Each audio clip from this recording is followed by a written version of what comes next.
Kakita po ng pag-asa ang pamilya ng isang batang lumalaban sa Hodgkin lymphoma disease dahil sa patuloy na pag-aagapay naman ng Ako Bicol Party List. Nagsimula sa simpleng ubo hanggang napansin ni Nanay Jasmine na marami ng bukol ang tumutubo sa anak na si Jaspel J. Sinoy. Inakala lang nila na kulani ang mga ito pero isa na pala itong malubhang sakit.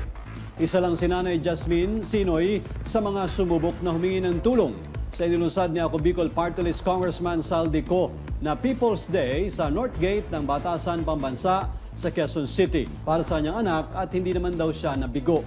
Sa tulong ng guarantee letter na ibinigay ni Ko na ipagagamot na ni Nanay Jasmine ang anak sa Lung Center of the Philippines, bukod pa sa mga kinakailangang gamot, grocery items at tulong pinansyal na pinagkakaloob dito ng Ako Bicol. Sa kabila ng kanyang sakit, sinisikap naman ni Jaspel na pumapasok pa rin siya sa eskwela dahil sayang daw ang scholarship na ibinigay sa kanya.